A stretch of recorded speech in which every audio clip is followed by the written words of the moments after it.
Past life regression होता क्या है? आपके पास्ट की जर्नी करवा सकते हैं। तो एक ऐसा प्रोसेस है जिसके द्वारा आप अपने पूर्व जन्म को जान सकते हैं। कि क्या ये इतना आसान होता है? ये आसान है। अभी तक 40,000 से ज्यादा लोगों के पास्ट लाइफ देखे हैं। आज हमारे साथ जो घटनाएं घट रही हैं, क्या इसका भी संबंध हमारे पूर्व जन्मों से होता है? एक बच्चा जन्म लेता है, वो अमीर घर में पैदा होता है। एक बच्चा जन्म लेता है, वो बहुत गरीब घर में पैदा होता है। ये कैसे संभव होता है? 2 या 3 चीजें पॉसिबल है। आपने प्रेमानंद महाराज जी का नाम लिया, आपने उनका भी पुराना जन्म देखा है? यस। क्या था उनका पूर्व जन्म? किसी को इतनी मन्नतों के बाद भी औलाद नहीं मिलती, इसके पीछे उस व्यक्ति का क्या प्रारब्ध है? कि ऐसी औलाद से तो ना होती तो ज्यादा था। परमात्मा कहता ठीक है, तथास्तु। सोल कॉन्ट्रैक्ट करके आती है। ऐसा मैंने जो देखा है। योगी आदित्यनाथ, आपने इनकी पास्ट लाइफ में क्या देखा? इस नाच परंपरा में पहले भी जन्म ले चुके हैं। हम इनको प्रधानमंत्री की चेयर पर भी जरूर देखें। इंसान के तौर पे पैदा हुआ, वो जानवर के तौर पे भी पैदा हो सकता है। बिल्कुल पॉसिबल है। आज से ऐसी 3 बातें कौन सी करें जो हम अपनी आगे की यात्रा को सुंदर कर लें।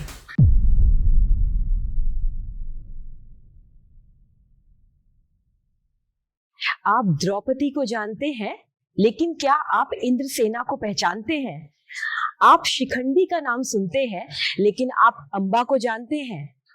आज के पॉडकास्ट की धर्म यात्रा को समझने के लिए मुझे आपको महाभारत काल में ले जाना पड़ेगा, जहां पर एक द्रौपदी है।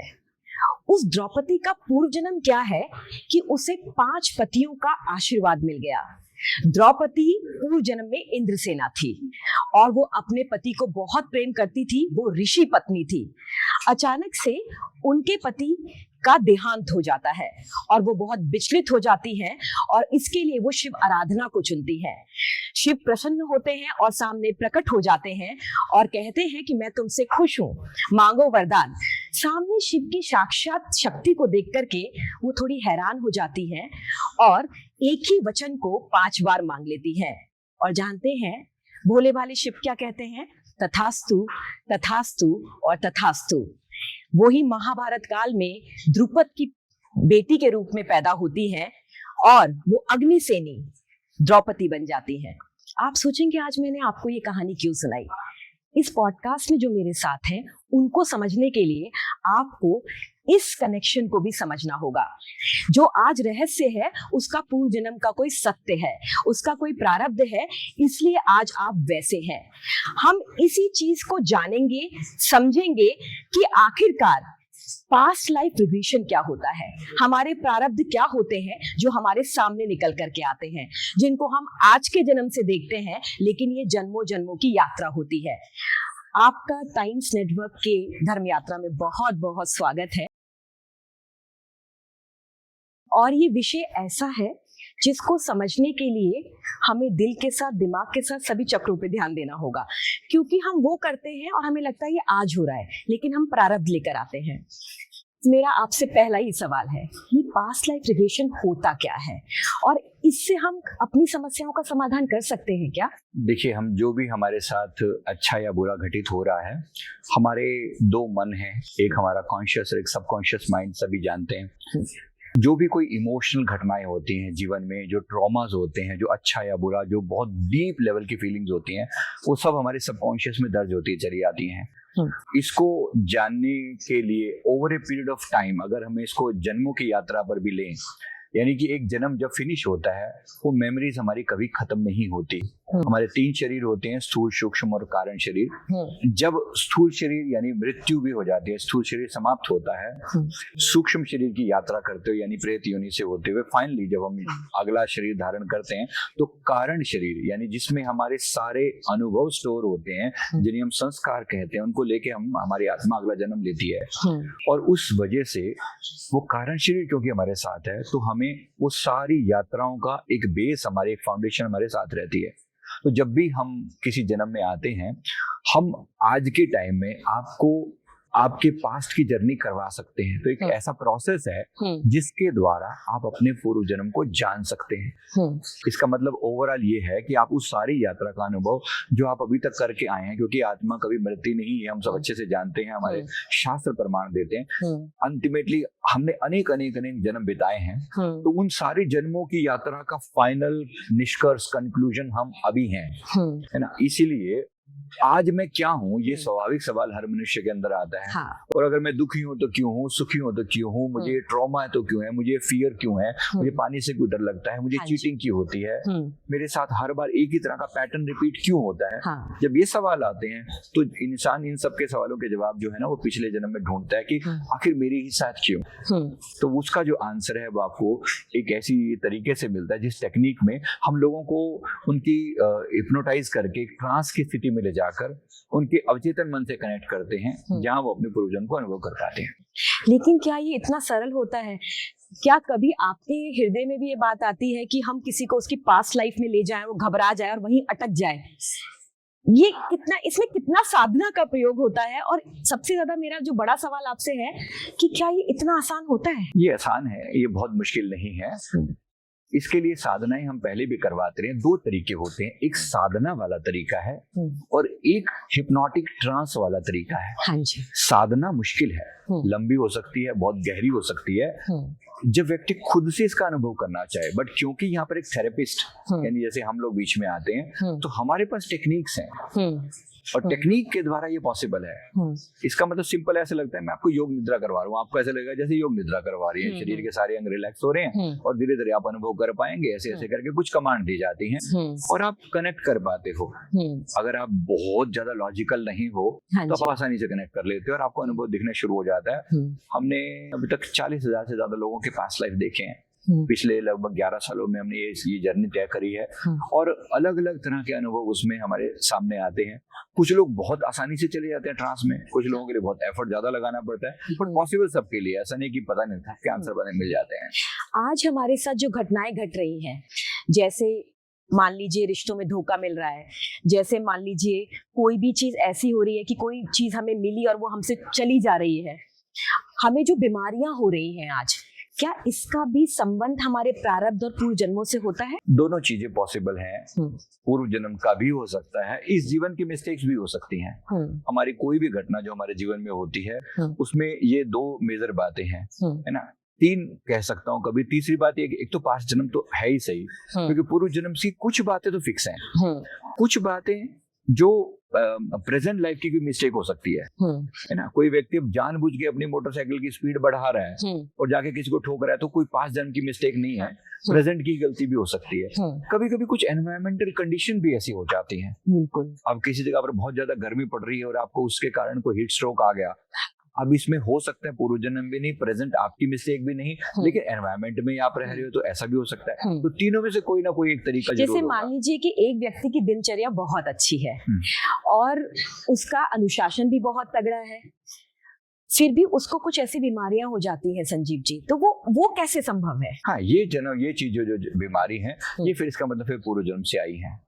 मैं किसी व्यक्ति का उदाहरण बता रहा हूँ। एक मैंने व्यक्ति का पास देखा, वो कहता है कि मेरा पूरा शरीर ना कभी बीमार, शरीर के किसी ना किसी अंग में कुछ ना कुछ समस्या हमेशा बनी रहती है। कहता है एक समस्या खत्म होती है दूसरी शुरू हो जाती है, दूसरी खत्म होती है तीसरी शुरू हो जाती है। मतलब शरीर के अलग अलग अंगों में कुछ ना कुछ, कभी कहता है यहाँ पेन होता है, कभी यहाँ पेन होता है, कभी और अलग अलग पार्ट्स में। मैंने जब इसका पास्ट देखा तो ये पता चला कि ये व्यक्ति पूर्व जन्म में एक शिकारी था। अच्छा। तो गुलेल नहीं होती, गुलेल से गुलेल में वो लगा के छर्रे लगा के और वो ऐसे मारा करता था छोटे उसके रूप में, और कभी इसको मार रहा है, अब पक्षी के कभी यहाँ लग रहा है, किसी के यहाँ लग रहा है, किसी के कहाँ लग रहा है। मतलब उसको जो पीड़ा उसने दी, जो दर्द दिया, जो तकलीफ दी, एक पक्षी को नहीं अनेकों को मारा उसने। तो उसको जहां भी दर्द दिया, समय आने पर वही उसको वैसी तकलीफ आती है और कोई दवा काम नहीं करती। कितने भी इलाज करवा ले, कोई रिपोर्ट में ज्यादा कुछ नहीं आता। अल्टीमेटली वो दर्द रहेगा 10, 15, 20 दिन बना रहेगा, अपने आप फिर ठीक हो जाएगा। तो वो फिर मैंने देखा कि ओवरऑल अब इसको क्या करना चाहिए।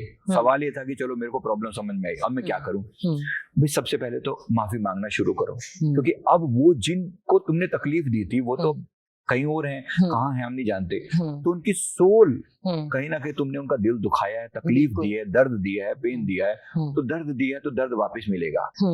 अगर प्यार दिया है तो प्यार मिलेगा, सम्मान दिया है सम्मान मिलेगा, अपमान दिया है अपमान मिलेगा। सिंपल वन लाइनर रूल है। इस चीज का जो रूल है, जो आप दे रहे हो लौट के आपके पास जरूर आएगा। तो इस व्यक्ति ने दर्द दिया, दर्द घूम के इसके जीवन में अलग अलग तरीकों से आ रहा है। इलाज क्या? सिर्फ और सिर्फ माफी प्रार्थना, प्रेयर ऑफ फॉरगिवनेस, माफी मांगे, बार बार क्षमा याचना करे और पक्षियों को अब के टाइम में फीड करे, उनकी सेवा करे, जो उसके लिए पॉसिबल हो वो करे। ये उसके इस जीवन का उद्देश्य भी है और पुराने जीवन को ठीक करने का एक तरीका भी है। इस तरीके से हम पाएंगे इस व्यक्ति को ये पीड़ा से वो अंत मिलेगा। तो पास्ट लाइफ की वजह से उसकी तकलीफों का देखो डॉक्टर भी इस इलाज को नहीं पकड़ पा रहे, बिल्कुल, है ना। इसी तरीके से एक छोटी सी बात और बताता हूँ। एक व्यक्ति में बताता है कि मेरे पेट में हमेशा दर्द रहता है, हाँ, और कोई ना कोई अल्सर, कोई ना कोई बीमारी बनी ही रहती है। अब उसने कहा कि मतलब मैंने शायद ही मेरे टाइम कभी ऐसा देखा जब मेरा पेट ठीक रहा हो। मैं जीवन से बचपन से लेकर आज तक पेट मेरा खराब ही रहता है। मैंने जब उसका पास्ट लाइफ देखा तो मुझे दिखाई दिया कि ये बंदा जो है पिछले जीवन में एक मिलावटखोर था।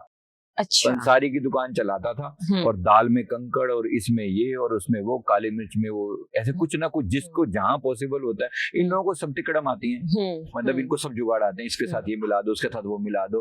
तो इतने लोगों को बीमार किया, इतने लोगों ने इसका हाथ का वो लेके जिसने जो भी खाया उसकी वजह से किसी को लिवर खराब हो रहा है, किसी की किडनी खराब हो रही है, किसी का ये दर्द, किसी की आंतें खराब हो रही है, कुछ भी उल्टा सीधा मिला रहा है उसमें। सब एक ही चीज दिखती थी, फायदा, मेरा मुनाफा कैसे हो। अब उस व्यक्ति को परमात्मा ने सबक तो सिखाना था। इतने लोगों को दर्द दिया, अब वो दर्द खुद झेल रहा है। कहते जो मर्जी कर ले, इसकी बीमारी अभी ठीक नहीं होगी। रगड़ लेगा अपने आप को, रो पड़ेगा, चीखेगा, चिल्लाएगा, पेट दर्द से कराता है। तो लोग उतना ही कराए होंगे जिनको इसने दर्द दिया होगा। पता नहीं क्या कंकड़ वंकड़ मिला के दे दिया, खा गया बंदा जैसे भी करके, है ना, चूरा और फिर उसको भी तकलीफ हुई होगी, कितनी तकलीफ हुई होगी। तो जो दर्द दिया वो दर्द लौटेगा, वापस आएगा, कर्म वापस लौट के आएगा। ये इस तरीके से। तो मैं आपको जस्ट इस एग्जांपल दिया था कि समझना आसान हो जाए कि पास्ट से आप क्या समझ में आता है। ऐसे सीक्रेट आपको पल्ले पड़ते हैं कि जो अभी तक आपको नहीं समझ में आती, कोई डॉक्टर, कोई मेडिकल साइंस इसको एक्सप्लेन सीधे सीधे नहीं कर सकती, नहीं कर पा रही। तो कहीं ना कहीं यहाँ पर रोल आता है पास्ट लाइफ का। एक बच्चा जन्म लेता है, वो अमीर घर में पैदा होता है। एक बच्चा जन्म लेता है, वो बहुत गरीब घर में पैदा होता है। ये कैसे संभव होता है? इसमें 2 या 3 चीजें पॉसिबल हैं। देखिए, ऐसा है कि कुछ सोल की या तो कोई लर्निंग पेंडिंग है। अब गरीब घर में जो पैदा हुआ, जाहिर सी बात है हर इंसान चाहेगा कि मैं सभी रिचेस के साथ आऊं। क्यों नहीं मेरे पास पैसा, है ना। जिसके पास नहीं है वही सवाल करेगा, जिसके पास है वो तो क्यों करेगा कि मैं तो अमीर क्यों हूँ। तो सवाल वही करेगा जिसके पास अभाव है। अभाव क्यों है? मैंने अभी आपको कहा, जो दोगे वो लौट के आना ही आना है। इसका मतलब तुमने कभी ना कभी किसी व्यक्ति को अभाव दिया है। तुमने कभी ना कभी किसी जीवन से किसी से या तो पैसा छीना है, या किसी को चीट किया है, किसी को धोखा दिया है किसी रूप में, या किसी का पैसा देना था वो नहीं दिया, इस जीवन में आपको नहीं दिया गया, या आपको पैसा था उसकी कदर नहीं थी। किसी व्यक्ति ने आपने कहीं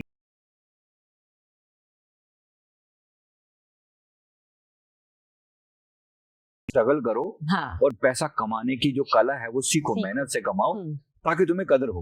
पिछली बार तुम्हें फ्री में दे दिया था, तुमने कदर नहीं की थी। इस जीवन में रगड़ रगड़ के कमाओगे। बहुत लोगों के साथ होता है ना, बहुत हार्ड वर्क करना पड़ता है। आप सोचिए, मजदूर जो है ना सारा दिन अपने आप को 8 घंटे रगड़ता है, 9 घंटे, तब जाके उसको मुश्किल से 200, 300, 400 रुपए उसको मिलते हैं, है ना। एक वही व्यक्ति बैठ के कंप्यूटर पे थोड़ा सा काम कर रहा है, उसको सहज ही दिन भर के हो सकता है 1000 या 2000 रुपए सहज ही मिल जाते हो। फर्क है ना दोनों के उसमें। बस यही चीज है, कहीं ना कहीं इस व्यक्ति के लिए कुछ लर्निंग है कि संघर्ष से कमाओ। एक लर्निंग भी है, एक कर्मा का बैलेंस भी है ना। तो गरीब होने के पीछे ये कारण हो सकता है, या तो उसकी कोई लर्निंग है, कर्म बैलेंस हो रहा है। कभी कभी परमात्मा कोई नए चैलेंज भी देता है किसी व्यक्ति को। तो एक तो जैसे कुछ सिखाना हो गया, कि पुराने पास्ट की कुछ चीज को सिखाना हो गया। एक बार भी होता है कि कभी कभी एक्सपीरियंस कराना। आपने किसी गरीब का मजाक उड़ाया, हाँ जी, कि ये गरीब लोग न जाने कैसे कहाँ से चले आते हैं। परमात्मा कहता है ठीक है, चल तू भी देख एक बार, उस एंड पे देख, रिसीविंग एंड पे तू भी पहुंच के देख, तेरे को पता चलेगा क्या होता है। तो जो व्यक्ति कर रहा है ना, कहीं ना कहीं we have to be sensitive enough for all. बिल्कुल, कल को हम भी उस एंड पे हो सकते हैं, कल को हम भी वहां झेल सकते हैं। इसलिए किसी का मजाक ना उड़ाया जाए, किसी के प्रति नेगेटिव ना सोचा जाए, किसी को जज ना किया जाए कि ये ऐसा क्यों है, ये ऐसा वैसा।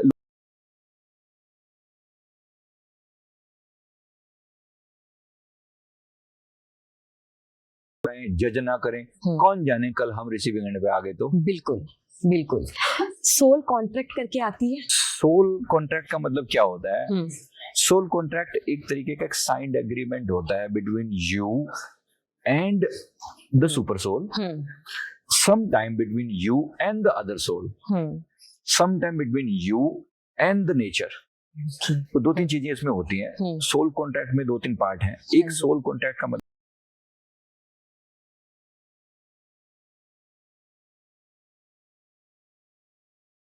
पिछला जन्म दिया गया था, उस जीवन में आपकी लर्निंग ये रही थी। उसके बाद आपने एक लाइफ रिव्यू जैसा एक प्रोसेस होता है। लाइफ रिव्यू का मतलब होता है जब आप यहाँ से जाओगे, जैसे अप्रेजल होता है ना, वैसे अप्रेजल प्रोसेस होता है। आपको पूरे साल भर की जैसे उसका एक अप्रेजल होता है, ठीक वैसे ही वहां पर भी एक अप्रेजल जैसा सिस्टम है कि जीवन भर की यात्रा को एंड करके गए तो आपका क्या एंड निकला, मतलब आपने क्या कंक्लूड निकला, कितनी चीजें आपने ठीक करी, कितनी गलत करी, क्या लर्निंग हो गई और क्या पे क्रॉस लग गया। इन सब के बेसिस पे आपका अगला जन्म डिसाइड किया जाता है।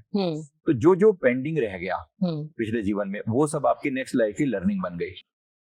वो खुद आत्मा मांगती है, वो आत्मा मानती है, वो आत्मा मानती है, अच्छे से मानती है। और चुनौतियां मांग लेती है कि हम इस जन्म में आएंगे, हमें ये चुनौतियां लेनी पड़ेंगी। वो कुछ हद तक तो प्यार भरी रिक्वेस्ट भी होती है, अच्छा, लर्निंग भी होती है, और कभी कभी फोर्स भी होता है। कभी कभी क्यों कह रहा हूँ मैं, हाँ जी, आत्मा की अब अवेकनिंग के लेवल पर डिपेंड करता है कि आप कितने अवेकन सोल हो। जैसे एक व्यक्ति जिसने लगातार दूसरों का दिल दुखाया, अब इसको रियलाइज तो करवाया जाएगा परमात्मा की तरफ से, लेकिन इसको कोई चॉइस नहीं दी जाएगी। जाओ, तुम्हें ये जन्म भुगतना पड़ेगा और तुम्हें ये तकलीफें झेलनी पड़ेगी। लेकिन अगर कोई अवेकन सोल है जिसने 1000 चीजें अच्छी करी, हो सकता है उसे 2 बार गलती हो गई, तो उसकी 2 गलतियों के लिए फिर उसको समझाया जाएगा, देखो तुमने इतनी 1000 चीजें अच्छी करी, इसके लिए बहुत बहुत शुक्राना, बहुत बहुत साधुवाद, धन्यवाद, लेकिन यहाँ 2 गलती करी हैं, इन 2 गलतियों को अगले जीवन में सुधारना। तो आपके जीवन में ये 2 चैलेंज आएंगे, क्या तुम्हें स्वीकार है, को कबूल होता है, ये वैसे ही करवाया जाता है, पकड़ के प्यार से, लविंगली।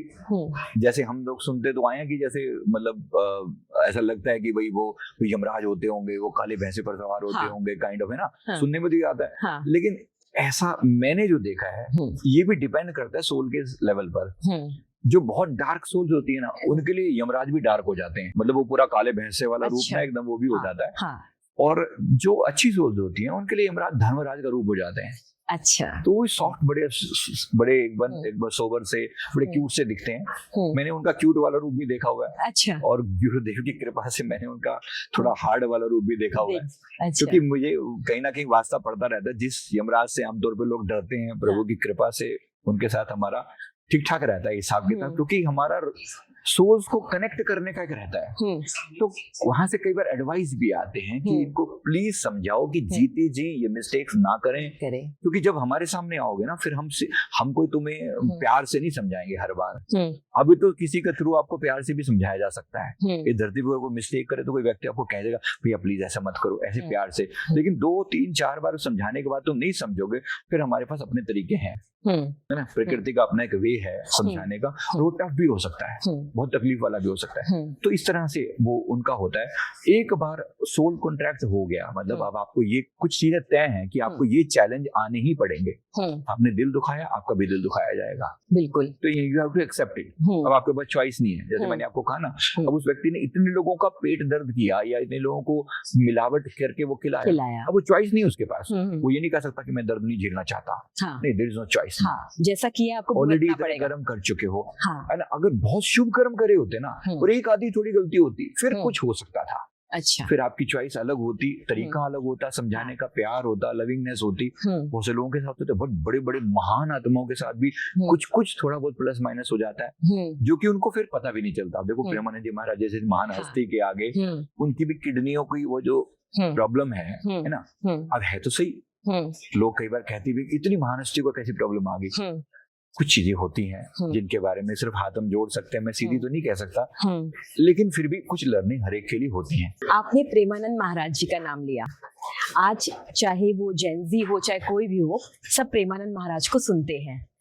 आपने उनका भी पुराना जन्म देखा है। yes.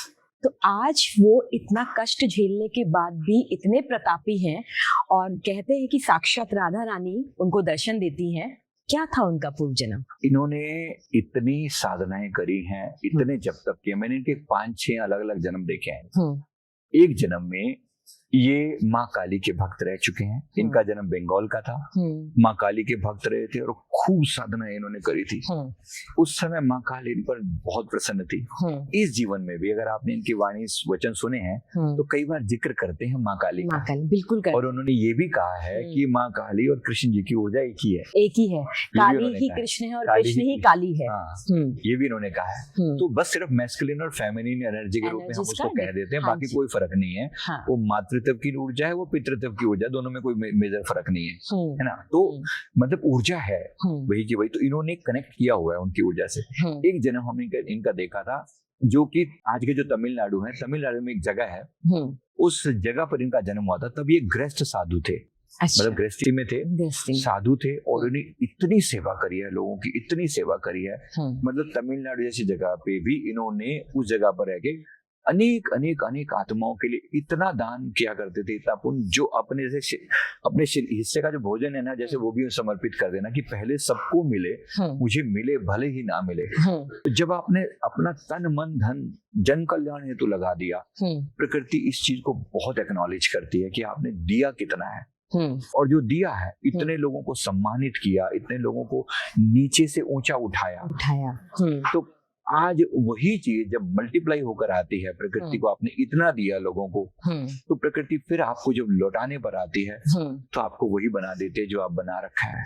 इन्होंने एक जन्म मैंने इनका नेपाल में भी देखा। अच्छा। उस जगह पर इन्होंने बहुत बहुत लंबे समय तक भगवान शिव की साधना करी है। अच्छा। मैंने पूरा बर्फ से ढके हुए पूरा शरीर ऐसा देखा कि जैसे पूरे ध्यान में लीन बैठे हुए हैं, और पूरा सन्यासी वाला रूप इनका देखा। ऐसे लगता है जैसे पूरा जीवन का पूरा जीवन समर्पित किया। भगवान ने प्रेम पूर्ण जो वरदान दिया, जो इन्होंने लविंगनेस इनकी सबसे ज्यादा, कि जैसे एक होता है ना, एक तो साधु वैसे साधु होता है कि लेकिन साधु और अहंकारी हो जाए। जैसे बहुत लोग ऐसे भी हैं जो साधना करते हैं लेकिन मन में कहीं ना कहीं ईगो इस बात का लेके बैठ जाते हैं, स्पिरिचुअल ईगो। उसकी बजाय इनके अंदर जो विनम्रता कि सब कुछ करने के बाद भी कभी क्रेडिट नहीं लेना, और जिस व्यक्ति ने क्रेडिट नहीं लिया, प्रकृति का नियम है उसको भर भर के क्रेडिट दिया जाएगा, इतना दिया जाएगा कि इसलिए आज जय जयकार है। उस समर्पण की महिमा है ये आज। ये कष्ट क्यों फिर? ये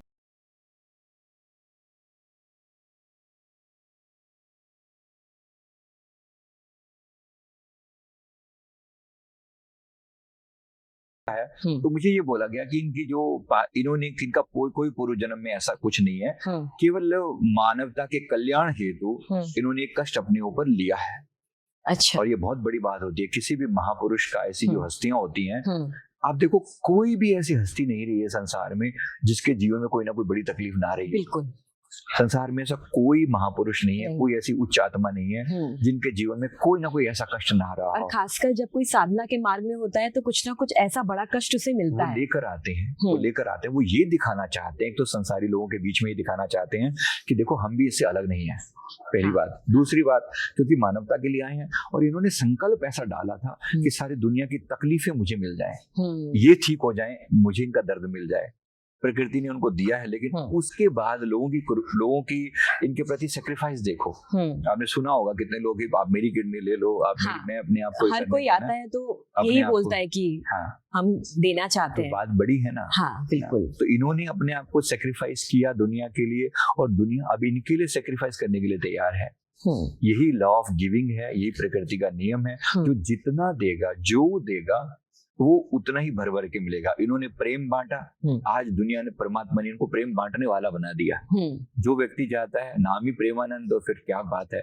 मैं ये समझता हूँ कि आज के समय में ये एक सूर्य के समान तेजस्वी इनकी ऊर्जा है, और संसार को, वो किसी ने मेरे से ये सवाल भी किया था किसी पॉडकास्ट में कि इनके जब तक ये धरती पर रहेंगे, जो जब भी धरती से जाएंगे उस समय क्या करके जाएंगे। मैंने वो भी बात में कवर कर ही दूं, क्योंकि उन्होंने कहा कि मैंने जो देखा, मतलब इन्होंने कि इनका जो जब तक मैं प्रार्थना करता हूँ कि इनकी आभा जो है युग युग कायम रहे, और रहेगी, ऐसी हम प्रार्थना भी है। लेकिन जो मैंने देखा कि उस समय वृंदावन को इतने लोगों के, मतलब करोड़ों लोगों के दिल में भक्ति और प्रेम और श्री जी की जो उनके मन में भाव है वो बसा कर इतने लोगों की ट्रांसफॉर्मेशन करके जाएंगे जब इस धरती से जाएंगे, जब भी और फिर साथ में वृंदावन को ऐसा स्पिरिचुअल केंद्र बनाकर जाएंगे कि पूरी दुनिया से लोग विजिटर जो है यहाँ पर आके आने वाले कई युगों तक इनकी ये महिमा ऐसे बनी रहेगी। मतलब लोग इस जगह से अपनी पावर पाते रहेंगे। जैसे श्री कृष्ण जी के समय में था, वही ऊर्जा को उन्होंने री एस्टैब्लिश कर दिया है एक तरीके से। तो बहुत बड़ी बात है ये। एक साथ मेरे दो सवाल हैं आपसे, क्योंकि दोनों एक दूसरे से संबंधित हैं और सुलझाएंगे आप। किसी को ट्विंस होते हैं, दो बच्चे एक साथ हो जाते हैं, इसके पीछे क्या प्रारब्ध और क्या पास्ट लाइफ है? और किसी को इतनी मन्नतों के बाद भी औलाद नहीं मिलती, वो अंत तक उसके लिए संघर्ष करता रहता है, इसके पीछे उस व्यक्ति का क्या प्रारब्ध है? ट्विन के लिए क्या होता है कि ट्विन्स वो लोग होते हैं, हो सकता है इन्होंने कोई जन्म साथ में बिताया हो। जैसे मान लो एक माता पिता के दो बच्चे हैं, अब इस जीवन में तो वो नॉर्मल है, मतलब कि लेकिन उन्होंने पूरा जीवन साथ बिताया और मन में कहीं ना कहीं एक दूसरे ने एक दूसरे को सपोर्ट किया। अच्छा। तो मन में एक भाव आता है कि काश हम इकट्ठे ही हों, अगले जीवन में भी हम इकट्ठे हों। अच्छा। ऐसे लोगों को नॉर्मली हम सोलमेट कहते हैं। हाँ, एक सोलमेट वर्ड यूज किया जाता है। सोलमेट का मतलब केवल पति या पत्नी नहीं है। सोलमेट वो सब लोग होते हैं जो हमारी सोल के सच्चे साथी होते हैं। हाँ। अब इसमें हमारे मित्र बंधु भी आ जाते हैं, हमारे भाई या बहन भी आ जाते हैं, पति पत्नी, प्रेमी प्रेमिका, गुरु भी आ जाते हैं, पिता माता भी आ जाते हैं। जिन लोगों को देख के आपका मन कहता है कि यार ये बंदा मुझे फिर चाहिए, इस बंदे ने मुझे इतना प्यार दिया, इतना लाड दिया, मुझे इस जीवन में फिर चाहिए। तो परमात्मा बहुत से लोगों को एक ट्विन बनाकर भेजता है। मतलब आपने इतना एक दूसरे को प्रेम दिया कि ट्विन बनकर पैदा हुए। अच्छा, उसमें एक चीज और होती है, ट्विन जो होते हैं वो कभी कभी सिमिलर नेचर के आपको नहीं मिलेंगे।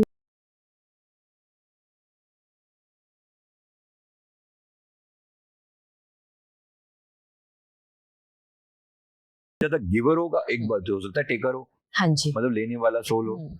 तो ऐसे बैलेंस क्रिएट करती है प्रकृति। लोगों को इकट्ठा बिठाया भी सही, लेकिन फिर भी उनकी एनर्जी को इस तरीके से बैलेंस रखा कि वो दोनों एक साथ होते हुए भी एक दूसरे को पूरक हैं। प्रोटॉन है तो उसके ऑपोजिट इलेक्ट्रॉन भी है। इलेक्ट्रॉन एमिट होगा तो वहां पर जाएगा, समाएगा भी सही। तो कहीं ना कहीं एनर्जी को बैलेंस कर रहे हैं। तो ये ट्विन की बेसिक थ्योरी तो ये होती है। अब कुछ लोग क्यों वंचित रह जाते हैं कि उनके बच्चे क्यों नहीं होते? अब इसके पीछे क्या कारण होता है? नॉर्मली क्या है, किसी व्यक्ति ने अपने जीवन में बच्चों की कदर ही नहीं की। परमात्मा ने दिए लेकिन कदर नहीं किया पिछले जीवन में। जाहिर सी बात है। किसी के साथ ऐसा होता है कि मतलब बच्चों को लेके, जैसे बच्चे उनको तंग किया करते थे, परेशान किया करते थे किसी चीज के लिए। मान लो किसी को लगता था कि जैसे उसके ध्यान में बड़ी बाधा बन रहे हैं, यार जब भी मेडिटेशन में बैठो बोले चिल्लड़ वो मचा रखे, ये भगवान से तो ना ही हो तो अच्छा है। बोल देते हैं लोग अक्सर, लोग बोल देते हैं कि ऐसी औलाद से तो ना होती तो ज्यादा था। परमात्मा कहता है ठीक है, तथास्तु, अगली बार तरस जाओगे, बच्चे नहीं होंगे तुम्हारे पास। नेचर है, नियम है। आप जाने अनजाने में उस एनर्जी को अट्रैक्ट करते हो, इसलिए सोच समझ कर बोला करें। हाँ जी, शब्दों में ऊर्जा होती है। शब्दों में ऊर्जा होती है। आपने जो कह दिया कहीं ना कहीं वो फलीभूत होगा। You have to be very careful, very careful.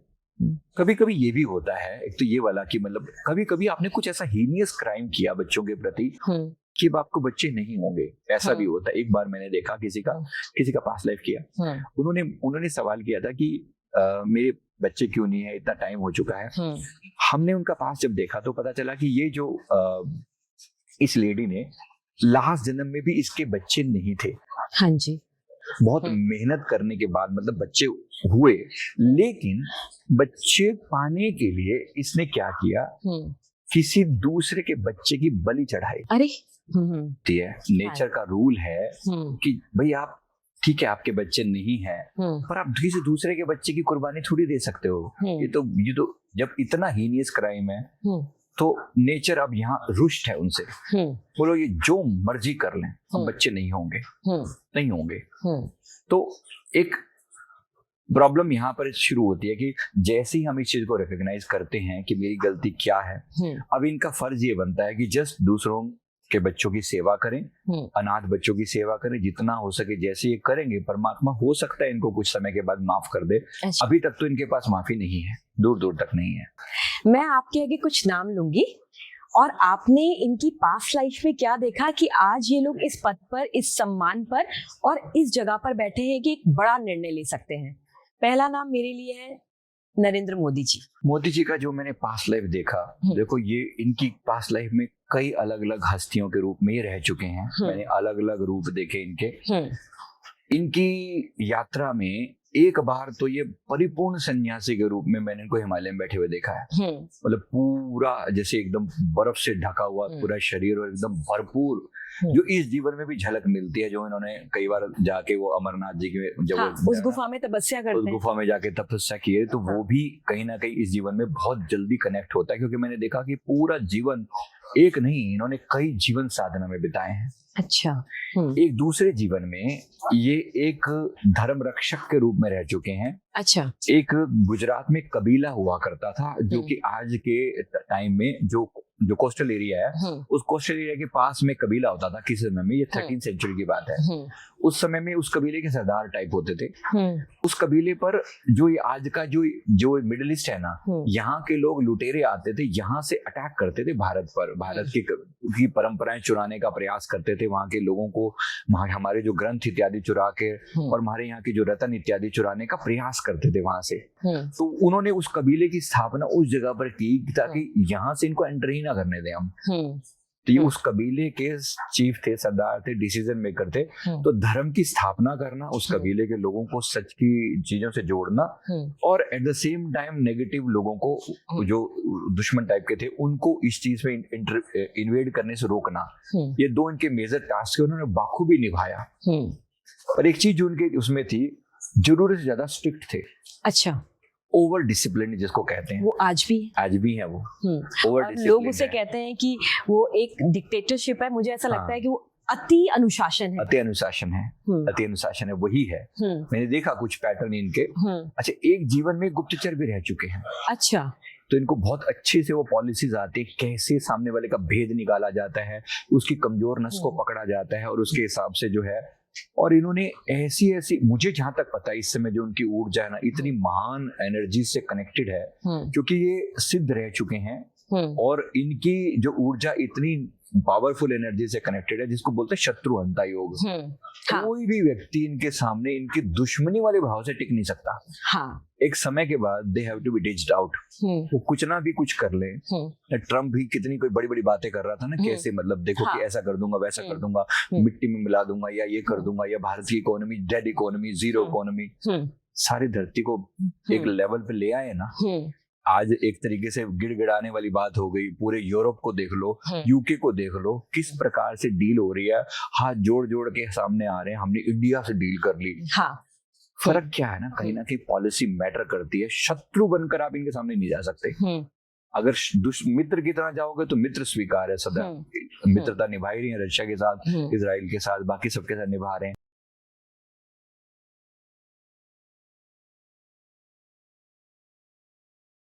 की जो है वो सारे कार्मिक हैं इनके अपने। मेरा दूसरा नाम है योगी आदित्यनाथ। योगी आदित्यनाथ जी तो जिस परंपरा में ये आज है ना, इसी परंपरा में ये पहले भी अपने जो इनकी नाथ परंपरा है, इस नाथ परंपरा में पहले भी जन्म ले चुके हैं। अच्छा। इसी परंपरा में ये 12th सेंचुरी में इनका जन्म हो चुका है और उसमें सिद्ध नाथ बन के आए थे। तो इन्होंने वो सारी परंपरा इनको आती है, जो एक आज कान पे वो बाली पहनते हैं, जिनका जो वो है ना फॉर्म है, वैसा रह चुका है। एक जीवन में ये एक राजदूत के रूप में काम कर चुके हैं। अच्छा। मतलब एक कंट्री दूसरे कंट्री में अपॉइंट करता था ऐसे करके, तो ऐसे करके उस समय राज्य होते थे, एक राज्य ने दूसरे राज्य में अपॉइंट कर देते, तो राजदूत के रूप में इन्होंने काम किया है। रिश्ते निभाने की कला आती है। एक जीवन में ये एक सेनापति रह चुके हैं। अच्छा। चंद्रगुप्त मौर्य के समय की बात है, जहां तक मैंने इनको समझा है। अच्छा। तो उस समय में सेनापति रह चुके हैं, लड़ना भिड़ना सब अच्छे से आता है। तो एक तरफ सिद्ध होना और एक तरफ लड़ाका होना, वॉरियर होना, ये दोनों का कॉम्बो देखो। और एक तरफ कूटनीति है ना, आज के टाइम में वो सारी चीजों का कॉम्बिनेशन दिखाई पड़ता है इनके अंदर, कि ये गुण यहाँ से, ये गुण यहाँ से, ये गुण यहाँ से, और आज एक सॉलिड व्यक्तित्व के रूप में वो दिखाई पड़ते हैं।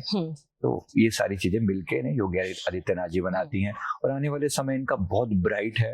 मोस्ट चांसेस हैं कि कभी हम इनको प्रधानमंत्री की चेयर पर भी जरूर देखें। आप बहुत बड़ी बात कह रहे हैं। डेफिनेटली है, ये मुझे दिख रहा है ऐसा होता हुआ। बाकी थोड़ा समय आगे पीछे हो सकता है, कब हो ऐसा कर, लेकिन होगा जरूर एक दिन। ये मेरा पक्का दावा है कि एक दिन जरूर प्रधानमंत्री की कुर्सी पर बैठेंगे ये। हम जब किसी व्यक्ति से मिलते हैं तो दो भाव आते हैं। या तो ऐसा लगता है कि ये जगह, ये व्यक्ति, ये स्थान और ये घटना पहले हुई है और हम यहाँ पे रह चुके हैं, और आपको ऐसा लगता है ये तो हो चुका है, जो मैं आज आपसे बात कर रही हूँ तो पहले बात हो चुकी है। ये क्या है? नॉर्मल भाषा में इसे हम डेजा वू बोलते हैं। हाँ, मतलब ये सेम घटना ऐसे हो चुकी है, ये मैं इस जगह पर मैं पहले भी आ चुका हूँ, ये बात मैंने पहले भी करी है, ये इमोशन मैंने पहले भी फील करके देखा है, इस बंदे से मैं पहले भी मिला हूँ। इसको डेजा वू नॉर्मली हम कह देते हैं। ये डेफिनेट है। देखो, एक पहली बात तो ये, हमारी आत्मा यहाँ पहले अनुभव में नहीं है। हम यहाँ पर मिलियंस ऑफ टाइम आ चुके हो सकते हैं, लाखों बार आ चुके हो। मैंने करीब करीब अपने जो टोटल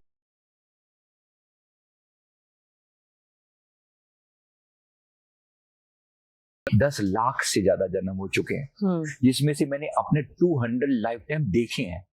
मतलब मैंने अपनी पुरानी यात्रा करके, क्योंकि मैं जब दूसरों का करवा सकता हूँ तो मैं अपना भी देख सकता हूँ। बिल्कुल। तो मैंने अपने भी देखे और मैंने पाया अनेक जन्मों के पैटर्न देखे, ऐसे पैटर्न देखे। तो जब आप इतने जन्म जी चुके हो, कौन सी बड़ी बात है कि आपने ये घटना पहले ना देखी हो, आप इस जगह पर नहीं आए हो, या इस टाइप की घटना क्यों ना आपके मन में स्टोर्ड हो। कभी कभी ऐसा होता है कि सेम एग्जैक्टली भले ही सेम ना हो, लेकिन आपको ये हो चुका है, ऐसा लगता है ये बात हो चुकी है, ये सोल से मैं पहले मिल चुका हूँ। भले ही आज आपको डिफरेंट फॉर्म में बैठे हो, लेकिन ये परिचित सा लगता है, ये व्यक्ति, इसकी एनर्जी जानी पहचानी है, ये बंदा, ये बात, ये जानी पहचानी सी है ये बात। तो ये चीज को, इसी को हम डेजा वू के रूप में मानते हैं। तो डेफिनेट है कि ये घटना है और हमारा अवचेतन मन पहचानने में गलती नहीं करता, वो पैटर्न जानता है कहीं ना कहीं। किसी व्यक्ति से, किसी चीज से आप ऐसे ही कनेक्ट नहीं होते। यहाँ पे हर चीज कहीं ना कहीं एक सीक्वेंस का पार्ट है। मतलब यहाँ पर कुछ भी बाई चांस नहीं है। अगर आप ये बात पकड़ लो ना कि यहाँ कुछ भी बाई चांस नहीं है, तो आपको जीवन में हर चीज ना एक सरप्राइज करने वाली चीज के रूप में मिलेगी। हर डॉट कनेक्ट है, हर डॉट कनेक्टेड है, कहीं ना कहीं से कनेक्टेड है। आप कहोगे अच्छा,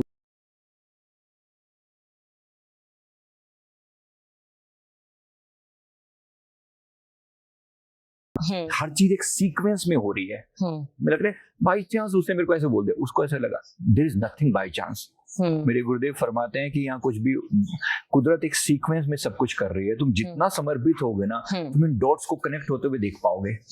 एक आम आदमी के लिए जो सरप्राइज है, तुम्हें वो एक सीक्वेंस के रूप में दिखाई देगा, है ना। और जिस व्यक्ति को डॉट कनेक्ट करने आ गए, उसको सिद्ध होते हुए देर नहीं लगेगी, उसको मुक्त होते हुए देर नहीं लगेगी। उसको पता लग रहा है कि हर कदम उसके लिए एक ब्लेसिंग है, एक गाइडेंस है। इसलिए मैं बार बार शुक्राने की प्रैक्टिस करता हूँ। मैं बोलता हूँ भाई, तुम शुक्राना करना शुरू करो कि जो भी तुम्हारे साथ हो रहा है, even if you feel that कि ये बहुत बुरा हुआ, बहुत दुखद है, ऐसा नहीं होना चाहिए था, it's all A part of your learning.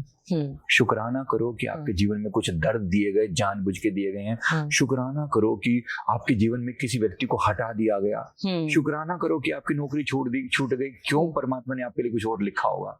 शुक्राना करो कि आपके लिए इतनी सारी घटनाएं प्लानिंग कर दी गई है, और एक सुप्रीम सोल जो आपके लिए सदा सोच रही है। आप बस एक बार अपने आप को समर्पित करने की कला सीख लो, आप कभी भी रिग्रेट नहीं करोगे। आपको ये पता चलेगा कि हर वक्त आपका एक सीक्वेंस में घटित हो रहा है, कुछ भी बाय चांस नहीं हो रहा। हम किसी व्यक्ति से मिलते हैं, हमें अचानक उससे बिना जाने बिना बोले एक ऐसी ऊर्जा आती है कि नहीं, ठीक नहीं है, और एक अलग सी अंदर एक बनता है कि नहीं, इस व्यक्ति से मतलब नहीं रखना, बात नहीं करनी है। ये क्या कनेक्शन होता है? कभी कभी पूर्व जन्म की बात भी हो सकती है, और कभी कभी एनर्जी की नेगेटिविटी भी हो सकती है। अच्छा, आप मुझे दोनों समझाइए। देखो, पूर्व जन्म में क्या हो सकता है कि जैसे मान लो किसी व्यक्ति के साथ आपने जीवन भर किसी भी चीज की एनिमिटी निभाई, कोई भी चीज, एक दुश्मनी का भाव आपने किसी के प्रति पाल लिया, ये बंदा ना बहुत बुरा है, इसने मेरे साथ कुछ नेगेटिव कर दिया, ऐसा करके आपने एक दुश्मनी का भाव उसके प्रति पाल लिया। हो सकता है उसने एक्चुअली कुछ बुरा किया, है ना, बुरा किया। अब किसी कारण से वो अनफिनिश्ड रह गई चीजें। हाँ जी। मतलब उसने तो कर दिया बुरा, आप नहीं कर पाए, तो आपके मन में एक भाव रह गया, यार मेरा टाइम आया ना, मैं बताऊंगा इसको। हाँ, लोग अक्सर ऐसा बोलते भी रहते हैं। ऐसा बोलते भी हैं कि जब मेरा टाइम आएगा ना, मैं बताऊंगा। अब नेचर जिस चीज को आपने अनफिनिश्ड छोड़ा ना, वो कभी ना कोई उस व्यक्ति को आपके सामने जरूर लाके खड़ा कर देगी। और कोई व्यक्ति आपके सामने आके, हो सकता है आपका बॉस आपको किसी चीज के लिए डांट रहा है, आपसे बिना बात की डांट क्यों पड़ रही है, मैंने तो कुछ नहीं किया था, कुछ तो गड़बड़ थी, कुछ तो पिछला हिसाब किताब कुछ पिछला हिसाब किताब था जो इनके थ्रू हो रहा है। शुक्र मनाओ कि ये थोड़ी सी डांट में काम चल रहा है। क्या पता आपने क्या हरकत, ऐसी हरकत होगा, क्या पता क्या किया होगा। मैं क्या पता किस चीज की। मैंने कई बार लोग कहते हैं मेरा कोई क्रेडिट ले गया, ऐसा हो गया, हाँ, कुछ वैसा अक्सर करके। शिकायतें होती हाँ, हैं। हमने सारी हिस्ट्री देखी है। एक व्यक्ति ने यही शिकायत थी क्रेडिट लेने वाली। हाँ, तो मैंने देखा, उसने कहा कि मेरा बॉस ना, मैं करता मैं हूँ और सारा क्रेडिट मेरा बॉस ले जाता है, मेरे को समझ में नहीं आता मैं किस गिनती में आता हूँ।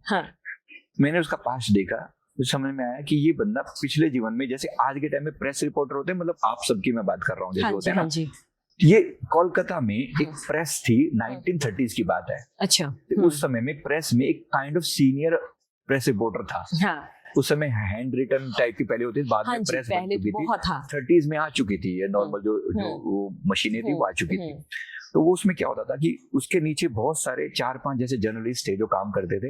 वो अपनी नॉलेज को वो किसी खबर बना के लाते, ये क्या करता उन सबकी वो लेके अपना ठप्पा लगा के कि मैंने लिखी है ये खबर, मेरे द्वारा बनाई गई है, और अपना ठप्पा लगा के लोगों के सामने लोग बाईलाइन चुरा लेते हैं। हाँ, तो ज्ञान किसी का लिया और अपना ठप्पा लगा के लोगों के सामने दिखा रहा है, यानी लोगों का क्रेडिट ले रहा है। इस जीवन में उसका बॉस उसका क्रेडिट ले रहा है। अब देख लो किसी के साथ भी कर्मा बैलेंस हो रहा है। अभी जितना मर्जी दोष ले ले, मेरा बॉस मेरे साथ ऐसा क्यों कर रहा है, हाँ। भाई तुम भी किसी के साथ ऐसा करके आ जाओ, तुम बॉस थे, तुमने ऐसा किया, आज तुम्हारा बॉस तुम्हारे साथ ऐसा कर रहा है। सीखो, लर्निंग लो, दोष मत दो। कर्मा आपको बैलेंस करना सिखाता है, दोष से बाहर ले आता है। किसी को ब्लेम मत करो, कौन जाने तुम कौन सा हिसाब किताब तुम्हारे किसी के प्रति दे रहे हो। बिल्कुल। लगता तो ऐसा है कि कोई तुम्हारे साथ बुरा कर रहा है, कोई बुरा नहीं कर रहा तुम्हारे साथ। तुम्हारा कोई ना कोई हिसाब किताब पूरा हो रहा है। शुक्र मनाओ कि वो प्यार मोहब्बत में हो रहा है। हाँ। क्या पता बड़ी तकलीफ देखी भी हो सकता है। बिल्कुल। जब आप उस नजरिए से देखोगे ना, चीजें आपको बिल्कुल अलग एंगल से दिखाई पड़ेगी। जैसे व्यक्ति के साथ एक पैटर्न रिपीट होता है, अक्सर बहुत सारे लोगों के साथ होता है। एक ही घटना होती है, व्यक्ति बदल जाता है और उसी तरीके का धोखा या उसी तरीके की पीड़ा उसे मिलती है, फिर वो उसी तरीके के पैटर्न में आता है। ऐसा 2-3 बार हो जाता है। इसको आप समझाइए कि ये कब पैटर्न कट किया जा सकता है और ऐसा क्यों हो रहा है। देखो, कभी कभी किसी इंसान ने कोई खास तरह की प्रॉब्लम मिस बार बार की होती है। अच्छा। ऐसा होता है। जैसे मैं एक लड़की का एग्जांपल देता हूँ। इस जीवन में एक लड़की मुझे बोलती है कि मेरे साथ हर मर्द मेरे साथ धोखा करता है। उसने यही वर्ड यूज किया, मर्द, मैं इसलिए बोल रहा हूँ। हाँ। उसने कहा कि हर मर्द मेरे से सब धोखेबाज होते हैं। मैं आज तक जितनी बार भी देखा है, मेरे साथ कम से कम 10 लोगों ने, उसने मतलब ऐसे माइंड गिना रहे, 10 लोगों ने मेरे साथ चीटिंग करी है। They have just used my body. She used exactly this line. They just use my body. हमारे मन में, हम एक पीला थेरेपिस्ट हैं, तो थेरेपिस्ट की नजरों से हम देखते हैं, तो मैंने कहा ठीक है, हम आपकी बात समझते हैं, लेकिन लेट्स एक बार न्यूट्रल होके अपने मन को पास्ट की जर्नी में चलते हैं। Let's see what happens. जैसे ही हमने उसको एक्सप्लोर करना शुरू किया, हमने देखा ये लड़की जो आज एक बिल्कुल सॉफ्ट सी, सोबर सी लगती है, जो अपने आप को एक विक्टिम बनी बैठी है, हाँ। ये किसी जीवन में एक काउबॉय होती थी। इसका जन्म यूरोप में था, और काउबॉय मतलब एक, जैसे आपने सुना होगा कि वो बड़ा हैट वेट लगा रखा है और अपना उसके ऊपर घोड़े पर सवार होकर गायें चराने वाले जैसे होते हैं, लेकिन बड़ा सुंदर और हट्टा कट्टा नौजवान, ऐसा मतलब ऐसा दिखता था कि कोई भी लड़की इसके प्रति अट्रैक्ट हो जाए। तो इसका काम क्या होता था, जहां जाना मतलब लड़कियों को अपनी तरफ अट्रैक्ट करके उनका यूज करता, और फिर एक समय के बाद डिच करके आगे निकल लेता। ऐसे अनेक लोगों को उसने, तक लड़कियों को उसने उनके पेन दिया, उनको इमोशनल ट्रॉमा दिया, पेन दिया, सिर्फ उनका यूज किया और आगे चल दिया। नेचर छोड़ती नहीं है, यही प्रकृति ने उसी लड़के को लड़की बनाया कि तुम लड़की बन के दर्द समझ महसूस करो क्या किया। क्योंकि जब तुम लड़के थे तो तुम्हारा लेवल अलग था, तुम हर लड़की मेरी रोड ट्रैक्ट करती है, मैं तो कैसानोवा हो गया या कुछ भी अपने आप को समझता होगा वो। लेकिन जब प्रकृति अपना हिसाब किताब करने पर आती है, अब ये वही लड़की है जो झेल रही है। हाँ। अभी तक ये क्या कर रही थी, सारे लड़कों को दुश्मन बना के बैठी हुई थी। ये लड़के ऐसे वैसे उनके बारे में बुरा भाई तुम ये हरकतें करके आई हो, और अभी आपको स्मृति नहीं है, लेकिन ये आपने किया है, ये आपने किया है। और अगर तुम अभी भी ब्लेम गेम करती रही, हो सकता है तुम एंटी हो जाओ, हो सकता है लड़कों के प्रति तुम दुश्मनी का भाव पाल लो, अगले जीवन में फिर तुम्हारे जीवन में फिर कोई ना कोई आ जाएगा। ये पैटर्न कटेगा कैसे? ये पैटर्न तभी कटेगा जब ये पहली बात गलती को रियलाइज करे कि मेरी कोई मिस्टेक थी। दूसरी बात, अब चीजों को स्वीकार करे और माफी मांगना शुरू करे कि मैंने जिन लड़कों को उस समय में लड़कियों को तकलीफ दी थी, वही लोग इस जीवन में मेरे पास आए हैं, मेरा यूज वही कर रहे हैं। तो अब इनके प्रति ग्रज खत्म करे, एक एक लड़के के प्रति ग्रज खत्म करे, क्योंकि एक एक प्रति दुश्मनी बना के बैठी है। वो जो वीरेंद्र था ना, उसको तो मैं ऐसे जान निकाल दूं, मतलब ऐसे शी वाज लाइक एंग्री, अपना कनेक्शन जोड़ रखा है, एनर्जी कनेक्शन जोड़ रखा है। उसने तो मेरे साथ इतना चीट किया ना, अब अपनी वाइफ के साथ बड़े वो लेकर रहा है मेरे को, उसने ऐसे करके, ऐसी she was in that angry mode. मेरे पास कुछ रिकॉर्डिंग भी है, मतलब नॉर्मली हम इसको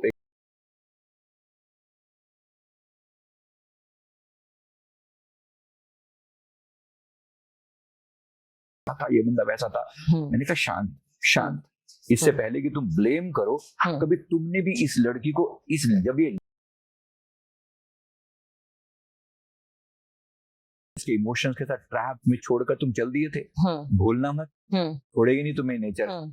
इसलिए जैसे तुम रियलाइज करोगे ना, तभी कर्मा कैंसिल होगा, नहीं तो अच्छा तुम रियलाइज करो ना, अदरवाइज तुम क्या कर रहे हो, तुम एक और नई नेगेटिव फ्रीक्वेंसी क्रिएट कर रहे हो, और ये नेगेटिव फ्रीक्वेंसी तुम्हें फिर से ट्रैप में डालेगी। हो सकता है इनके प्रति तो दुश्मनी का भाव अगली बार फिर तुम्हारे प्रति कोई, तुम फिर मान लो तुम आज विक्टिम बनी बैठी हो, कल को तुम जो है ना इनको विक्टिम बना दो और इनके प्रति फिर जुल्म करना शुरू, इस लड़के ने मेरे साथ बुरा किया, अब मैं इसके साथ बुरा करूंगी, और फिर एक ट्रैप कभी खत्म ही ना हो, ये लूप, तुम बुरा करो, कभी ये बुरा करे, इसी लूप से बाहर कैसे आओगे? जब तक तुम रियलाइज नहीं करोगे कि मिस्टेक मेरी है। Take responsibility of your action and don't blame others. Right, कर्मा आपको यही सिखाता है। पहली चीज, अपने जीवन की रिस्पॉन्सिबिलिटी लेना शुरू करो। I am the architect of my life, I am fully responsible for all my karmas. अच्छे बुरे जो भी किए हैं, मैं रिस्पॉन्सिबल हूँ। कोई परमात्मा, कोई नेचर, कोई एस्ट्रोलॉजी, लोग कहते हैं ना कभी कभी ग्रहों को दोष देना शुरू कर देते हैं, तुम्हारा वीनस खराब है, तुम्हारा वीनस खराब है, तुम्हारा जीवन साथी तुम्हें चीट करेगा, ऐसे लोग बोलते हैं। इसी पे जाते हैं, वीनस क्यों खराब है, सोचो, मेरा ही वीनस क्यों खराब है, शुक्र ग्रह को मेरे से क्या दुश्मनी है, संसार में 950 करोड़ लोग हैं, बाकी सबको क्यों दुश्मनी नहीं है, मेरे साथ क्यों है, मेरे कर्म खराब है। इसी तरीके से ग्रहों को दोष ना देके कर्मों को दोष दोगे तो समझ में आएगा। जब अपनी जीवन की जिम्मेवारी स्वीकार करो, दुश्मनी का भाव किसी के प्रति मत रखो, जो लर्निंग मिल रही है ना, उसको ढंग से लो, नहीं तो परमात्मा पीट पीट के वो लर्निंग देगा। एक व्यक्ति जब जन्म लेता है तो उसे चारों तरफ से दुआएं और प्रार्थनाएं मिलती हैं कि अच्छी दीर्घायु, स्वस्थ आयु जे। लेकिन मैं सवाल ये पूछना चाहती हूँ आपसे कि कुछ लोग आकस्मिक चले जाते हैं एक्सीडेंट से, या आत्महत्या कर लेते हैं, या ऐसा एक्ट कर लेते हैं, लोग कहते हैं अपनी अधूरी जिंदगी जी गया। तो मेरा सवाल आपसे यही है कि ऐसे लोगों का क्या होता है, वो ऐसा एक्ट क्यों करते हैं? जो व्यक्ति अपने जीवन को खत्म कर लेते हैं, देखो उनके साथ क्या दिक्कत है कि अगर ऐसा करने पर, पहली बात तो ये कि देखो कुछ ना कुछ वो अधूरा छोड़ के गए हैं, या तो ट्रॉमा बहुत ज्यादा हो गया था। क्यों छोड़ा, अब वो तो एक कोई भी कारण हो सकता है, है ना, कोई ट्रॉमा जैसा था जो वो झेल नहीं पाए, कोई ऐसी चीज। लेकिन प्रकृति इस चीज को नॉर्मली बड़ा सीरियसली लेती है कि आपका ये हक नहीं है कि आप अपने जीवन को खत्म कर सको, ये हक नहीं है आपके पास। जघन्य पाप माना जाता है, इसे ब्रह्म हत्या के बराबर दर्जा दिया जाता है, जो कि बहुत बुरा है। ओवरऑल इसका मतलब ये है कि जब आप अपने जीवन को क्रिएट नहीं कर सकते तो उसको जीवन को लेने का हक आपको किसने दिया? ऐसी सोल के लिए एक लर्निंग प्रोसेस रहता है। ये सोल इतनी जल्दी यहाँ से नहीं जाती, मैंने जो देखा है। अच्छा, मतलब वो ऐसी सोल मुक्त नहीं होती, जल्दी मुक्त नहीं होती, इट टेक्स टाइम। इसीलिए जिस जगह पर भी ऐसा होता है ना, वहाँ बड़ी हैवी एनर्जी रहती है।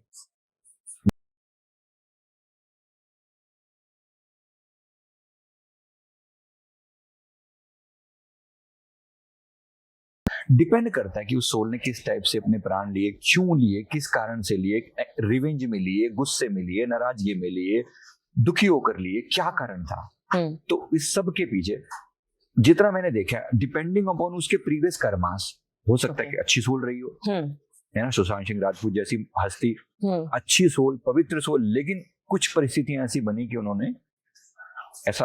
लेकिन अगर वो बहुत अच्छी सोल रही है तो ऐसा क्यों किया, ये सवाल है। नहीं हुआ तो नहीं, जहाँ अब देखो उसके पीछे भी एक लंबी थ्योरी है, और मुझे लगता है कि वो भी उनके साथ किया गया है। मैं उस पर नहीं जा रहा अभी फिलहाल के लिए, टॉपिक बड़ा हो जाएगा। लेकिन इतना ये जरूर है कि जब भी कुछ ऐसा हो रहा है, किसी सोल के साथ ऐसा हो रहा है, तो इसका मतलब ये है कि इस सोल का एक लर्निंग पीरियड रहता है मृत्यु के बाद। मृत्यु के बाद इस सोल का 3 फेज रहते हैं। एक, इनको पहले शांति दी जाती है, रिलैक्स करवाया जाता है ताकि उस रेवेंज की फ्रीक्वेंसी से बाहर आ जाए। दूसरा, इनको इनके कर्मा रियलाइज करवाया जाते हैं कि देखो तुमने कहाँ मिस्टेक करी, तुमने कहाँ मिस्टेक करी, क्या चीज थी, कैसे हैंडल की जा सकती थी, क्या तुम इसे सुधारना चाहोगे। तीसरा, फिर इसको अगले जन्म के लिए लर्निंग या लेसन देकर इनको अगले जीवन में भेजा जाता है। और कभी कभी ये जीवन बड़ा टफ होता है, क्योंकि हाँ। जीवन को जिस इन्होंने खत्म किया ना, उसकी कदर नहीं की। ऐसे लोग बहुत हैवी जन्म जीते हैं, अगला जीवन अगर होगा तो बहुत हैवी होगा। अच्छा। जैसे बहुत एक अकेलेपन की फीलिंग रहेगी इनके अंदर, बहुत ज्यादा हाँ। अकेलापन रहेगा। हाँ। कभी कभी ऐसा रहेगा जैसे घुटन जैसी फील होगी। हाँ। किसी किसी को, जैसे मुझे मान लो उन्होंने अपने आप को हैंग किया था, तो उनको यहाँ पे निशान वगैरह भी रह सकते हैं, या गले की कोई समस्या रह सकती है, या घुटन फील हो सकती है, या एस्थमेटिक या कुछ ऐसी फीलिंग रह सकती है, बेस्ड ऑन कि उन्होंने किस प्रकार से अपने आप को। तो ऐसा कुछ भी उनके घटना उनके अवचेतन मन में स्टोर रह सकती है, हो सकती है। तो उनका अगला जीवन बहुत टफ जाता है। कभी कभी ये जो अगला जीवन है, ये मतलब मैंने देखा है कि एनिमल फॉर्म में भी जाता है। अगर कोई सोल, मतलब ऐसा हो सकता है कि व्यक्ति इंसान के तौर पे पैदा हुआ, वो जानवर के तौर पे भी पैदा हो सकता है। बिल्कुल पॉसिबल है। अच्छा। बिल्कुल पॉसिबल है, इसमें कोई बहुत बड़ी बात नहीं है। हमारे यहाँ पर मेरे इतिहास में भी ऐसे जिक्र आते हैं, और हमने तो देखा ही है, बहुत सारे लोगों का पास देखा है कि वो बेस्ड ऑन की उस व्यक्ति की फ्रीक्वेंसी किस जन्म से किस चीज से सबसे ज्यादा मैच करती है, प्रकृति आपको वो जन्म दे देती है। अच्छा, है ना। कि कोई किसी भी जीवन में ऐसा पॉसिबल है। एक व्यक्ति की मैं एग्जांपल दे रहा हूँ, मैं बता रहा हूँ। एक बंदे ने अपने पिता के बारे में फोटो देके पूछा, कहता कि मेरे पापा की फोटो है, ये अभी कहाँ है, किस रूप में है। अच्छा। हमने उनकी फोटो देखी और उसका पास्ट देखने का प्रयास किया, तो हमें दिखाई दिया कि ये व्यक्ति इस समय में एक लक्कड़ बग्गे के रूप में, हायना जो होता है ना, हायना के रूप में है। ये बड़ा दुखद था, बड़ी पीड़ा थी। हमने जब देखा तो उनकी पीड़ा को समझने के लिए कि हुआ क्या था, हमें समझ में आया कि ये व्यक्ति कहीं ना कहीं मीट खाने का शौकीन था। और ये बात उसके बेटे ने कंफर्म करी कि हाँ, उनको बहुत शौक था, जरूरत से ज्यादा, मतलब कि मीट के प्रति उनके मन में कि बस मतलब नॉन वेज तो चाहिए, सीधी सी बात है, नॉन वेज तो चाहिए, काइंड ऑफ इस टाइप की वो मेंटालिटी थी। और उन्होंने कहा कि जहां तक कि मृत्यु का जब समय आया उनको, उस समय भी उनके मन में कुछ खाने पीने की डिजायर थी। शायद कहीं कुछ स्मेल आ गई थी उनको किसी चीज की, ऐसा लग रहा था। और वो मरते मरते उनके मन में कि मतलब खाना है ये। नेचर है। नेचर आपको वो जन्म देती है जहां बेस्ट एग्जीक्यूट कर सको अपनी इच्छा को, इसलिए अपनी प्रवृत्ति पर ध्यान रखना चाहिए। और बहुत सीरियस है ये मामला। और इसको लोग सोचते नहीं है। लोग सोचते नहीं है, लोगों को लगता है ये कौन सी बड़ी बात है, I just eat, okay, I just am non veg, कहने को छोटी सी बात कह देते हैं। भैया आप इंसान को मार के खा रहे हो, नहीं इंसान को नहीं तो जानवर को मार के खा रहे हो, कितनी तकलीफ किसी को दे रहे हो, आपको नहीं पता है आपको ये चीज आपको कहाँ ले जा सकती है। इसलिए जैसा भोजन वैसा मन। बिल्कुल, ये बहुत सीरियस है ये मैटर। पर खैर चलो, अभी मैं उसको बहुत ज्यादा डिटेल में ना लेके मैं इतना ही कह रहा हूँ कि जैसे आपने कहा ना कि क्या एनिमल बन सकता है, यस, नेचर आपको वही फॉर्म देगी जिस फॉर्म में आप अपनी बेस्ट इच्छाओं को एग्जीक्यूट कर पाओ। अब जैसे सांप का जन्म क्यों होता है? अब कोई व्यक्ति जीवन भर धन के बारे में सोचता रहे, पैसा पैसा पैसा पैसा पैसा पैसा करता रहे, तो नेचर है, ठीक है। अब तुम पैसे के पास ही फन मार कर बैठो, आपने देखा होगा जहां भी कोई खजाना होगा कोई ना कोई सांप वहां पर जरूर होते हैं। बिल्कुल, प्रकृति का नियम है। हमारे जीवन का मकसद क्या है? सीधा सा सवाल जो हर एक ने ढूंढा कि मैं कौन हूँ, इसको हम डिकोड कैसे करें इस जीवन में? देखो, इसको शॉर्ट में बात कहूँ तो मैं कौन हूँ को पहली बात ये समझिए कि हर एक व्यक्ति के जीवन में जितने भी चैलेंज आ रहे हैं ना, इन चैलेंज से डील करना आपका पहला गोल है। ये वो चैलेंजेस हैं जो पिछले जन्मों के आपकी कुछ मिस्टेक्स के कारण आपके जीवन में कुछ चैलेंज दिए गए हैं, उन्हें स्वीकार करना। उस चैलेंज को जैसे आप ओवरकम करते जाओगे, आपका व्यक्तित्व और निखरता चला जाएगा। एक बात तो ये है। दूसरा, जैसे जैसे आप अपने आप को जानते हो, आप ये भी जानते हो कि ये शरीर तो मैं नहीं हूँ, है ना, ये शरीर तो मैं नहीं हूँ, मैं मन भी नहीं हूँ, मैं कहीं ना कहीं इसके बियॉन्ड एक ऊर्जा हूँ जो कि जन्मों की यात्रा कर रही है। तो ये इस चीज को समझना, इसको हम अपनी भाषा में सेल्फ रियलाइजेशन या आत्मबोध बोल देते हैं। कि आत्मबोध तो जरूरी है। तो ये एक गोल हो गया। सुप्रीम पावर से कनेक्ट होना, और ये जानना कि मैं उसका एक अंश हूँ, ये एक तीसरा जो टास्क है, ये हो गया। चौथा, प्रकृति के नियमों को समझना, जिसमें एक कर्म का सिद्धांत भी है। जैसे अभी हमने समझा, इतनी सारी बात करी, कर्म के सिद्धांत पर करी ना, तो ये भी हमारी एक जानना भी कि जिस जगह पर मैं रह रहा हूँ, मैं क्या हूँ, मैं कौन हूँ, मैं क्यों आया हूँ, प्लस यहाँ के नियम क्या हैं जो मैंने अब तक ब्रेक किए हैं, जिसकी वजह से मुझे अब तक से ये सजा मिली है। ये सब आपको मिला के इन जनरल, अभी बहुत टॉपिक बहुत बड़ा है, बहुत बड़ा एक्सप्लेन किया जा सकता है। हाँ। अभी के लिए शॉर्ट में समय सीमा का एक बहुत ख्याल है, वरना आपके लिए बहुत सारे प्रश्न हमारे पास हैं। इस पॉडकास्ट का आखिरी प्रश्न मैं आपसे पूछ रही हूँ कि आप हमारे दर्शकों को, इस पॉडकास्ट को देखने और सुनने वालों को ऐसी 3 बातें बता दीजिए जिससे जो उन्होंने पिछला किया उसको बदल नहीं सकता। आज से ऐसी 3 बातें कौन सी करें जो हम अपनी आगे की यात्रा को सुंदर कर लें। पहली बात, पुराने कर्मों को के लिए माफी जरूर मांगिए। जो आपके जीवन में सबसे टफ चैलेंज है ना, उसके लिए माफी जरूर मांगिए कि कुछ तो मैंने गलत किया होगा जो मुझे ये चैलेंज दिया गया है। उसके लिए माफी प्लस स्वीकार भाव। आई एक्सेप्ट दिस चैलेंज, जो भी मेरे जीवन में आ रहा है मैं उसे स्वीकार करता हूँ। लोगों पर ब्लेम नहीं करना किसी पर, और अपना ब्लेम खुद पर, यानी कि अपने आप को जिम्मेवारी के साथ कहना है कि मेरे जीवन में ये टफनेस इस वजह से आई है, मेरी लर्निंग ये है ना। ये बात अगर समझ में आ गई तो एक जीवन का बहुत बड़ा पार्ट क्लियर हो गया। दूसरा, लगातार प्रेयरफुल रहना।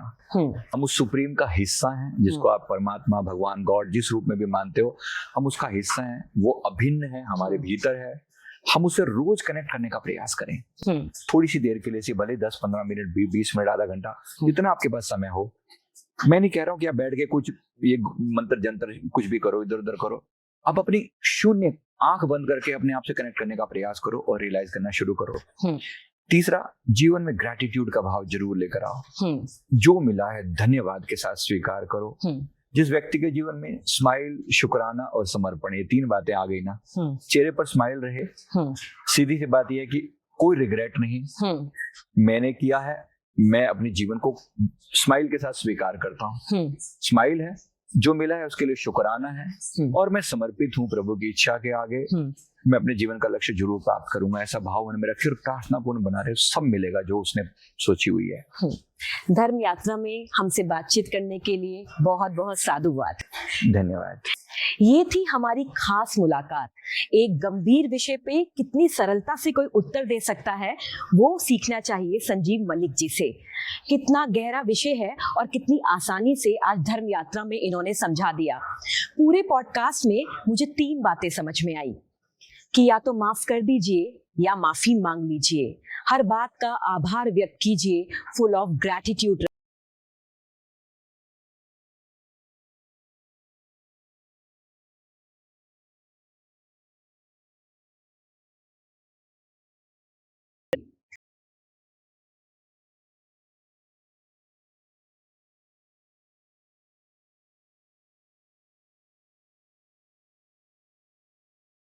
उसे बदल नहीं सकते, पर अगर हम आज से बदलेंगे तो हम अपना अगला बहुत सुंदर कर सकते हैं।